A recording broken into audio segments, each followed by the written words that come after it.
जैसा कि आप सभी जानते हैं, सच की हमेशा जीत होती है और हमारी एक छोटी सी प्रयास आप तक बड़ी खबर पहुंचाती है। तो स्वागत करते हैं आप सभी का STS न्यूज़ चैनल पर। आगे बढ़ने से पहले आप इस वीडियो को लाइक और चैनल को सब्सक्राइब जरूर कर ले और साथ में बेल आइकन भी प्रेस कर ले। चलिए बढ़ते हैं खबरों की। बता दें, लोकसभा ने एक दिन पहले विनियोग विधेयक 2023 और अलग अलग मंत्रालय से जुड़ी अनुदान मांगों के प्रस्ताव को हंगामे के बीच पारित कर दिया था। लोकसभा से हंगामे के बीच पारित हुए विनियोग विधेयक और अनुदान मांगों को लेकर अब विपक्ष ने सरकार पर हल्ला बोल दिया है। विपक्ष ने महज 12 मिनट तक चली कार्रवाई के दौरान बगैर चर्चा के इसे पारित करने के लिए सरकार पर हमला बोला है। पूर्व वित्त मंत्री पी चिदंबरम ने सरकार हमला बोलते हुए ट्वीट कर कहा, बिना चर्चा के बजट को मंजूरी देना संसदीय लोकतंत्र का सबसे खराब संदेश है। राहुल गांधी गुरुवार 23 मार्च तक वायनाड से लोकसभा के सांसद थे, लेकिन शुक्रवार को वह पूर्व सांसद हो गए। मानहानि केस में 2 साल की सजा के बाद उन्हें लोकसभा से अयोग्य घोषित कर दिया गया है। अब चुनाव आयोग उनकी सीट पर उपचुनाव कराने के लिए भी मंथन कर रहा। लोकसभा से राहुल की सदस्यता खत्म होने के बाद कांग्रेस ने मोदी सरकार पर निशाना साधा और पूरी कार्रवाई को साजिश बताया। कांग्रेस के अलावा विपक्षी पार्टियां भी राहुल का समर्थन कर रही और इसे केंद्र सरकार की तानाशाही करार दे रही है। राहुल गांधी को आपराधिक मानहानि के मामले में सजा सुनाए जाने और उनकी सांसदी रद्द होने पर बहन प्रियंका गांधी ने तीखे सवाल दागे हैं। उन्होंने ट्वीट कर पूछा है कि भारी संसद में अपने पूरे परिवार और कश्मीरी पंडित समाज का अपमान करते हुए पूछा था कि वह नेहरू नाम क्यों नहीं रखते, लेकिन आपको किसी जज ने 2 साल की सजा नहीं दी, आपको संसद से डिस्क्वालीफाई नहीं किया गया। उन्होंने आगे कहा है कि राहुल जी ने एक सच्चे देशभक्त की तरह अडानी की लूट पर सवाल उठाया, नीरव मोदी और मेहुल चौकसी पर सवाल उठाया।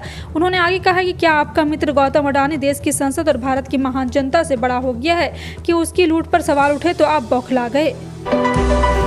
बारिश ओलावृष्टि देश के विभिन्न राज्यों में कई एकड़ फसल को नुकसान हुआ है। किसानों के सामने जीवन यापन का संकट खड़ा हो गया है। इस बीच सरकार ने बर्बाद फसल पर लोगों को मुआवजा देने का ऐलान कर दिया। इसी कड़ी में गुजरात के मुख्यमंत्री भूपेंद्र पटेल ने मुख्यमंत्री किसान सहाय योजना की शुरुआत की है। गुजरात में अगर किसान की फसल 33% खराब होती है तो उसे 20,000 प्रति हेक्टेयर की आर्थिक मदद मिलेगी। अगर किसान का फसल 60% से अधिक खराब होता है तो उसे 25,000 प्रति हेक्टेयर की आर्थिक मदद मिलेगी। बता दें कि बेमौसम बारिश होने पर अगर 48 घंटे 50 किलोमीटर से अधिक की बारिश होती है तो योजना का पैसा दिया जाएगा।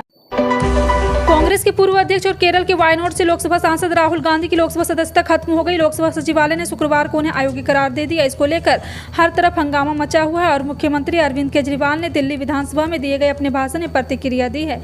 इस दौरान अरविंद केजरीवाल ने बीजेपी की सरकार पर निशाना साधा। सीएम केजरीवाल ने कहा है कि इन्होंने राहुल गांधी की सदस्यता समाप्त कर दी।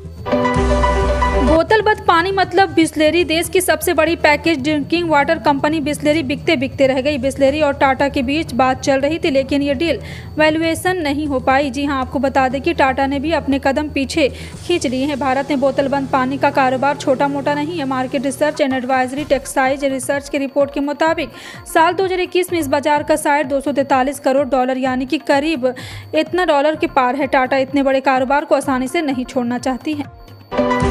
सुप्रीम कोर्ट ने शुक्रवार को कोविड-19 महामारी के दौरान रिहा किए गए सभी दोषियों और विचाराधीन कैदियों को 15 दिनों के भीतर आत्मसमर्पण करने का निर्देश दिया है। अदालत ने सभी दोषियों और विचाराधीन कैदियों को आत्मसमर्पण करने का निर्देश दिया और अपने निर्देश में अदालत ने कहा, कोविड महामारी के दौरान रिहा किए गए विचाराधीन कैदी आत्मसमर्पण बाद सक्षम अदालत के समक्ष नियमित जमानत के लिए आवेदन कर सकते हैं।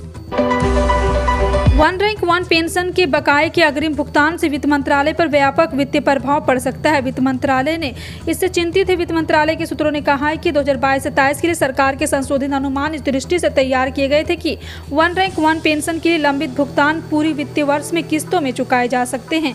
वित्त मंत्रालय के एक वरिष्ठ अधिकारी ने नाम न छिपाने के शर्त पर द इंडियन एक्सप्रेस को बताया कि हमारे संशोधित अनुमान OROP के साथ किस्तों में भुगतान के साथ तैयार किए गए थे। दिल्ली सरकार को उपचार के लिए सस्ता इलाज उपकरण उपलब्ध कराए जाने की आवश्यकता है। इसके लिए केंद्र सरकार की संसदीय समिति ने इलाज व उपकरण सस्ता बनाने के लिए राष्ट्रीय औषधि मूल्य निर्धारण प्राधिकरण को सिफारिश की है। समिति ने NPPA के कहा है कि वो व्यवस्था को लागू करने के लिए अतिरिक्त प्रयास कर रहे हैं। इस पहल से अनुसूचित दवा मूल्य विनियमन के तहत आएगी और मामले में समिति केंद्र सरकार द्वारा उठाए जाने वाले कदमों की जानकारी भी समिति के समक्ष पेश करने के आदेश दिए हैं। मल्टी कमोडिटी एक्सचेंज पर सोने चांदी के रेट में उतार चढ़ाव का सिलसिला जारी है।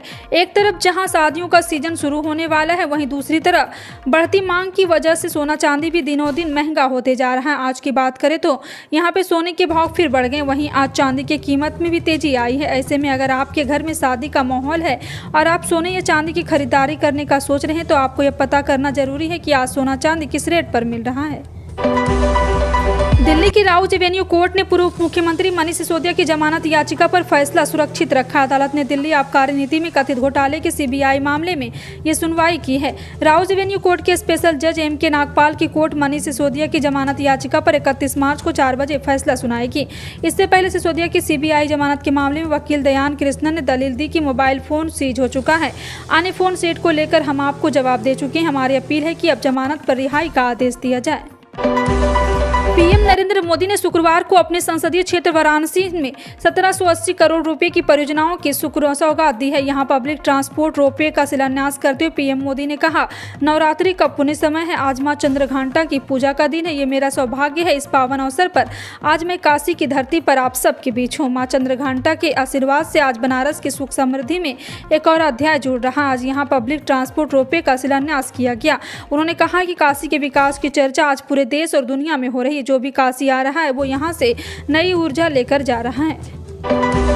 कांग्रेस के पूर्व अध्यक्ष राहुल गांधी को आपराधिक मानहानि के एक मामले में दोषी करार दिए जाने के बाद कांग्रेस हमलावर मुद्रा में है। पार्टी ने इसे राहुल गांधी को राहुल संसद से बाहर रखने की कोशिश करार देते हुए सत्तारूढ़ बीजेपी पर बदले की राजनीति करने का आरोप लगाया। कांग्रेस ने इस मुद्दे पर आज विपक्षी नेताओं की बैठक बुलाई। बता दें कि राहुल को 2019 के मामले में गुरुवार को मानहानि का दोषी पाया गया था, जिसमें उन्होंने मोदी सरनेम को लेकर विवादित टिप्पणी की थी। वैसे कोर्ट से सजा मिलने के तुरंत बाद राहुल को जमानत दे दी गई थी और उन्हें निर्णय के खिलाफ अपील करने के लिए 30 दिनों तक उनकी सजा को निलंबित कर दिया गया था। पुरानी पेंशन स्कीम को वापस लागू करने की मांग कर रहे सरकारी कर्मचारी के लिए अच्छी खबर आई है। सरकार नई पेंशन स्कीम को जल्द रिव्यू करेगी। शुक्रवार को संसद में फाइनेंस बिल पेश करने के दौरान फाइनेंस मिनिस्टर निर्मला सीतारमण ने यह बात कही। निर्मला सीतारमण ने कहा कि फाइनेंस सेक्रेटरी की लीडरशिप में एक कमेटी बनाई जाएगी।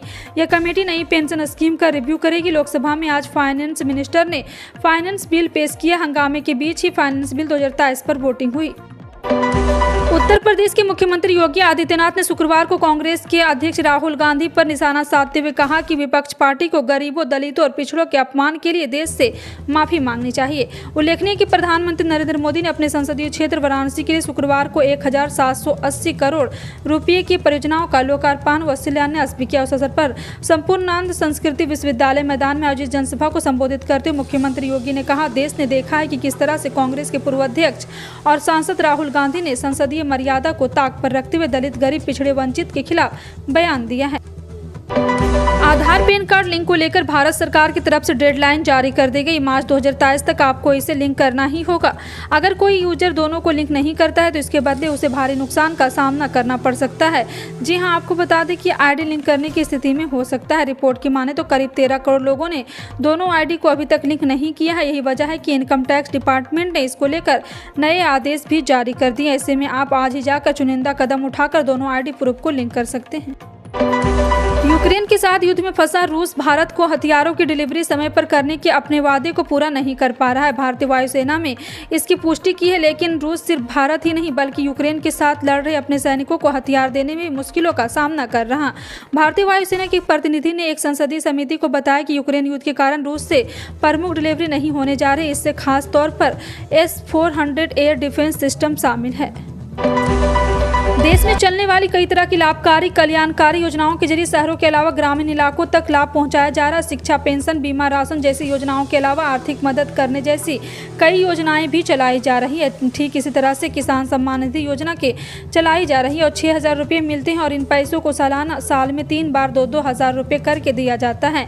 आपको बता दें कि 13वीं किस्त दी जा चुकी है और 14वीं किस्त के समय आपके साथ ऐसा ना हो, इसके लिए आपको कुछ काम पहले ही कर लेने हैं। जी हाँ, आपको बता दें कि अगर आप चाहते हैं कि आपकी 14वीं किस्त ना अटके तो आपको KYC करवा लेनी है। योजना से जुड़े प्रत्येक लाभार्थी के लिए करवाना अनिवार्य है।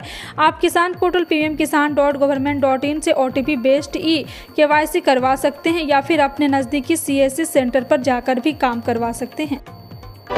ईंधन की कीमतें शुक्रवार 24 मार्च 2023 को स्थिर बनी हुई है। दिल्ली में पेट्रोल की कीमत 96.72 रुपये जबकि डीजल 89.62 रुपये प्रति लीटर बेचा जा रहा। मुंबई में पेट्रोल 106.31 रुपये प्रति लीटर और डीजल 94.27 रुपये प्रति लीटर बिक रहा था। आपको बता दें कि मूल्यवर्धित कर, माल ढुलाई और स्थानीय करों जैसे विभिन्न मानदंडों के आधार पर हर राज्य में पेट्रोल डीजल के रेट अलग द्वारा पेट्रोल डीजल की कीमतों में बदलाव होता है।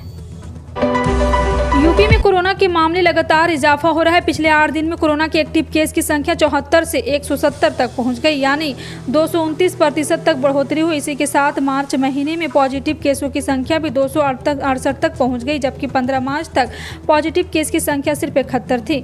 शुक्रवार सुबह आई रिपोर्ट से 24 घंटे 44 नए केस मिले। वहीं राज्य के आधे से ज़्यादा जिलों में कोरोना की चपेट में आ चुके हैं। बड़ी बात यह है कि होली के बाद से कोरोना संक्रमण के मामलों में लगातार तेजी देखी गई है। सप्ताह भर की बदली और छिटपुट बरसात के बाद गुरुवार को सुबह से बादलों की आवाजाही तो रही, लेकिन दिन में निकली धूप से मौसम खिल उठा। तापमान में बढ़ोतरी दर्ज की गई। हालांकि एक नया पश्चिमी विक्षोभ सक्रिय होने से मौसम विभाग के अनुसार शुक्रवार से रविवार तक प्रदेश के अलग अलग हिस्सों में बारिश के आसार हैं। आंचलिक मौसम विज्ञान केंद्र के वरिष्ठ वैज्ञानिक एन दानिश के अनुसार पहाड़ों से चलकर आने वाले पश्चिमी विक्षोभ उत्तर प्रदेश के पश्चिमी जिले अधिक प्रभावी होगा। फिलहाल आपका इन सभी खबरों पर क्या कहना है, कमेंट सेक्शन में टाइप करके जरूर बताएं। इसी तरह की पल पल की अपडेट जानने के लिए जुड़े रहें आप अपने NTS न्यूज़ चैनल से। मिलते हैं अगली बड़ी खबर में, तब तक के लिए जय हिंद।